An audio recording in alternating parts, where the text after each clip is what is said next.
Welcome on stage, Jason Goodman, founder of Abelon, and he's going to be talking about building up brands, which I think is something that all Finnish companies really need to be focusing on. Like, how do we actually brand ourselves?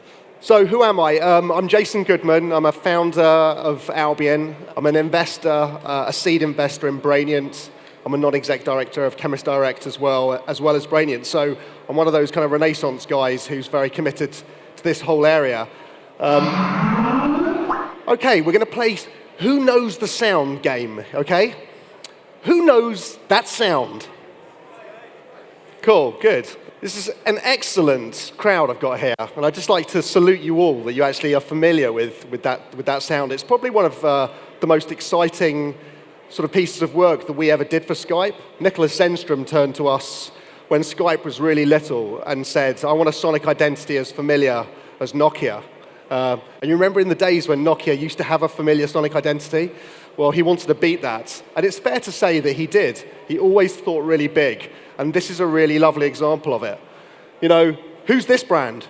Come on, guys, you can do it. It's Coke, right? And it's taken about 100 years of advertising to make a fizzy drink, which is completely undifferentiated from any other fizzy drink, as famous as it is. And what I love about these days is that it just doesn't take that long to create super brands. You can do it much, much faster. It doesn't take 100 years anymore. If you think about Skype, for example, that's a 10-year life cycle. And think about some of those other brands that have come out. Think about King.com, for example, brands that have come out real fast. So what I'm going to do today is I'm going to talk to you a little bit about what I'm passionate about. What right do I have to talk about this stuff? This is a map that Wired created of East London. They call it Tech City now. It's where I built Albion 12 years ago. We're about 100 people, product designers and communication experts. And we work with what I call the growth companies of Europe, really fast growth challenger businesses, either corporates who want to innovate, but mainly fast growth businesses. And here's some of our greatest hits. So we worked with Skype for 6 years, and I actually did an early CMO job inside Skype. I did the same at Betfair, which we IPO'd. I took right up to the IPO. This was another 6-year assignment. This one's a really interesting one. Zoopla is a smart property search business in the UK. The guy who runs it is a rock star entrepreneur called Alex Chesterman. He was one of the original founders of Love Film, which obviously was bought by Amazon. So Alex came to us with his business plan when he was still at Love Film, and we've worked with him over the last 7 years. It announced its IPO yesterday. And obviously you guys are familiar with King, you must be. So we've been working with them for the last 3 years. We've been working on Candy Crush. So we do all of Candy Crush's Facebook marketing and all their direct response television advertising in 25 markets around the world. And obviously, you hopefully will know about Wonga. It's possibly one of the most controversial kind of fintech brands that have come out of the UK. We launched them in South Africa, in India, and a number of other markets as well. And we've got a pretty big assignment with those guys. And some of the new guys are really exciting. So TransferWise is founded by one of the first employees at Skype. He's actually in our offices in East London, soon to move out because he's just employed his 100th person in Estonia. So he's now bigger than Albion. He's done that in 6 months. And these guys are reinventing foreign exchange. Funding Circle, we do all the branding for. Doodle, we've just done some really interesting messaging for. So this is our world. So there's a few thoughts around how you build a super brand really, really fast. And I still go back to Skype as being a really interesting reference point for how we did it. And I'm just going to give five or 6 minutes on Skype because I think there were certain kind of special moments in the journey over about a 6-year period. I don't know how many of you were familiar with Skype back in the day. So this is 2004. If you can squint clearly, this is they had less than 1 million downloads. They had this god-awful purple logo. And they had an end line which said, internet telephony that just works, which was a very truthful description of Skype, because on a good day, it did just about work, and on most days, it didn't. And it was a very, very geeky piece of technology, very much appealing to the engineer community, that had built it. And this was when Nicholas and Yanis, who were the founders of Skype, were still actually sleeping on people's floors in London. They'd just done a big round with Index, and Index Ventures hooked us up with those guys. They'd seen some work we did with a smoothie brand called Innocent Drinks, and they said, we want to be a brand as big as Google. And in spite of the fact that there were some incredibly strong competitors in this space, let's face it, Microsoft had a great product, Yahoo had a great product, Google had a great product. In spite of that, they still believed that they could create a global super brand. So the first bit of work we did for them, which is an important reference point for pulling a very engineer-focused business out of that kind of perspective and getting them to describe what is their brand, bring it to life in words they liked and words they didn't like. They liked words like free. Words like baboon they liked because they kind of had a sense of humor that was Danish-Swedish thing that was going on between the two of them. They loved the thought of sharing. We got them to kind of fixate on who the enemy was. And at that point in time, it was absolutely traditional telephony brands. It was words like VoIP. And then what we did with them was we kind of started to pull apart how the product was actually used. And this was a really important point in the journey. It's still something, it's a trick that any of you guys who are in startup can copy today, and it has been copied 1,000 times. All we did was we dug down into how people were actually consuming and using the product. And at that point in time, there were these lovely stories about grandchildren talking to grandparents in other countries across the world, or people conducting their long-distance relationship on Skype, or people doing business, small businesses doing international business in a way they never had been able to do previously. And what we did was we kind of coined this new end line, not internet telephony that just works, but rather the whole world can talk for free. And we started to pull together a database of about 500 stories, real stories about how Skype actually was used. And we used those stories as a way of kind of graphically and dramatically telling people the benefit of Skype. It was great also because we were able to distribute those video content into the media. So whenever Skype was ever talked about in the news, they would put one of these videos and embed it into the story. So it was kind of very, very cost-efficient marketing. Let's play you one of the films, because they weren't kind of ordinary films. I've been making music with my mouth for years, but when I actually started saying I'm a beatboxer, it was like 1985. I create sounds using my throat. Also going through my nose. When I'm doing stuff through my mouth, it's like.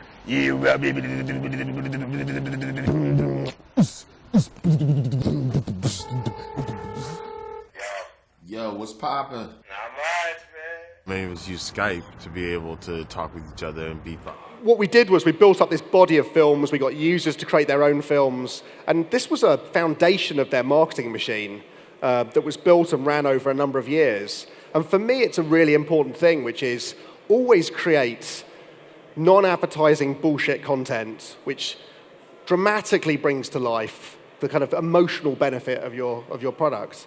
And create content that's very, very shareable. I mean, this is kind of, obvious stuff, but amazing how people still don't do it today. Now, obviously, they had to invest in these kind of documentary-type videos, but they got masses of play and were incredibly valuable to them. What we also got them to do was we got them to fixate on the product roadmap and really focus on those important moments when they had to do something special. Now, when most of you first started using Skype, did you use it on a desktop or not? Hands up if you use Skype on a desktop with a headset. Right, so that's the majority of you. And that actually was an interesting conundrum for them, which we had to get over, because Skype was going to go again on mobile, and we knew how important that was going to be.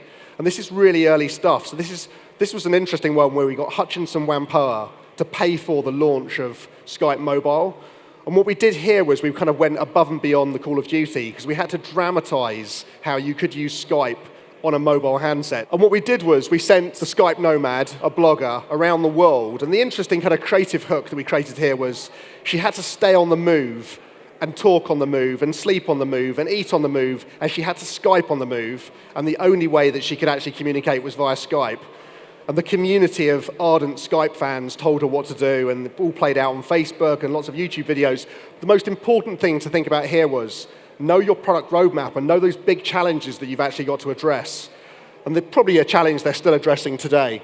The next thing we realized was actually getting the product trusted by kind of the next generation of customers was really important. So Skype obviously became very, very mainstream amongst a very kind of tech-savvy audience. But what it always struggled to do, and maybe even Microsoft is still kind of struggling with today, is getting Skype taken really seriously in the business community. And so this is work we did a few years ago now, where we went into CNN talking to the business community, and we kind of did dedicated advertising direct to that audience, and we got them to embed usage of Skype into programming, and we created advertising around it. And it's kind of acknowledging that the power of advertising to legitimize a service amongst a skeptical customer is really still very true today. So this was an important moment. And then this is probably the final moment I'll share with you about Skype. America was probably the reason why they sold to eBay. It was definitely the reason why the business got bought again and again, was because they really struggled to make it in America. It's a little known, little discussed kind of fact about Skype, which was that the truth of it was that by the time they started marketing in America, Google and Microsoft and Yahoo were very trusted brands and very difficult brands to take on. And fundamentally, the benefit of free telephony in a country where most people don't have a passport was kind of like limited, right? We tried many, many different things to make it in the States. And the one thing that really worked was a deal that we struck with Oprah Winfrey. And this is kind of big, bold thinking, which I think if you want to be a super brand, you've got to take these risks. And we contacted Oprah Winfrey's production company direct. We talked about how we could embed her use of Skype into the actual show so she could extend her relationship with her audience to her online audience, and she used Skype to do that. And obviously a rather large seven-figure sum exchanged hands to do that sort of product placement. But luckily, we were able to really educate her and really work with her. And frankly, after she started using it in the programming, the numbers that followed were genuinely extraordinary, and Skype broke North America. And it wasn't the deal with eBay, and it wasn't a deal with a big distributor. I mean, it was genuinely the power of celebrity in that market is so powerful when you get it right. It's a proud moment when I think about Skype, but there's kind of like some important kind of things there. And if I do have a mantra on how to build big brands, I've tried to kind of like just bring it to life in a few thoughts. I think the first thing is about trial. Trial and usability for me is everything. It's why half my business is in product design. Constantly iterating, constantly changing your product, making it really usable. But it's not just about design. Again, a little known fact, we gave away 1 million free headsets as Skype to get students to use the service. It was a big expense, but it was one that seeded the product with the right audience. This is a really important thing. Always explain very clearly what you do. This is a film that we created recently for a business in the UK called Compare the Market. It's one of the largest price comparison services. And we've just created a new user experience in which you can take a photograph of your energy bill, and then Compare the Market will send you back. It will read the bill, and it will send you back 3 better electricity or gas bills straight to your phone almost instantaneously. Now, this is kind of new usability, it's new user experience, and you have to explain this. So if we can, we should play the film, because it just shows how it's not advertising. I call this education content.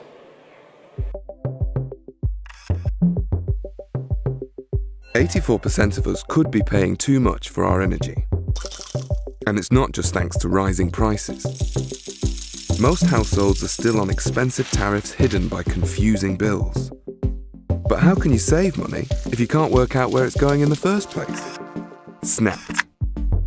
Send us a picture of your bill and we'll do the maths for you. No kilowatts or 10-tier tariffs, just one simple snap. And we'll show you how much you could bank by switching. If you decide you want to go ahead, you're just one click away. Another smart way to save from Compare the Market.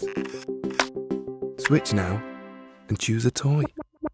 So, we started that as an education film, and then we turned it into a TV ad, and it's kind of like, it's now one of the fastest growing parts of their business. My next point is just around thinking big. I mean, Zoopla gave us this brief to paint the UK purple, and so that's what we did. And sometimes, again, you've got to use advertising. Outdoor, in particular, can be a really effective way of doing that. And if you're in London at all, you'll know this. It's kind of it's one of those brands now that's really cut through.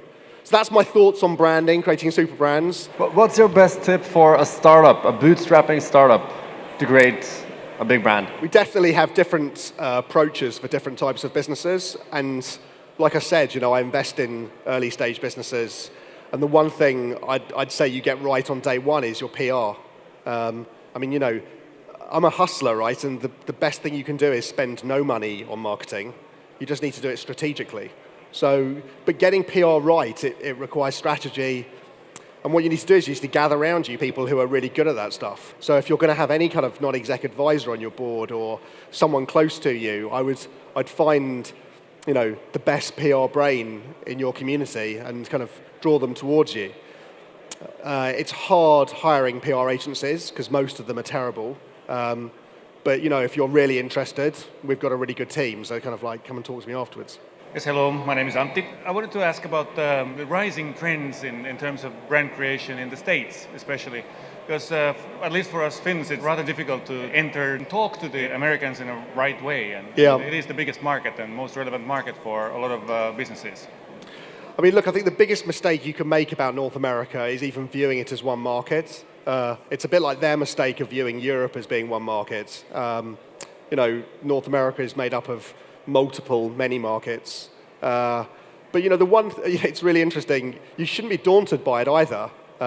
They all speak the same language. There's been some amazing success stories of people going to the US and really making a go of it. I'm bullish on it now. There's more of an appetite now for non-US designed product than ever before. And a lot of I think a lot of entrepreneurs and startup guys have kind of, done some of the heavy lifting for you.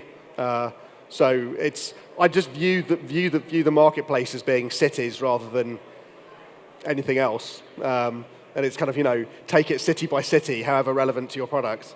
Philip Lindbergh from Tellybean. You're a startup, you've got no money, you need to promote yourself. What's the #1 PR activity that you would recommend? Leverage the personal story. I think the one thing that startups have that corporate business doesn't have, it has personality. The best kind of startups I know aggressively leverage the kind of founder story because it's still very interesting. Now, it could be that that's your product or your service. It could be your personal story. It could just be your willingness to kind of wear kind of, strange clothes. Whatever it is, you could have leveraged your personal story, and I think that that's still very powerful. And you've got to be willing to kind of come out from the shadows and take the risks that come with that. Good. Thanks a lot, everyone. Thank you.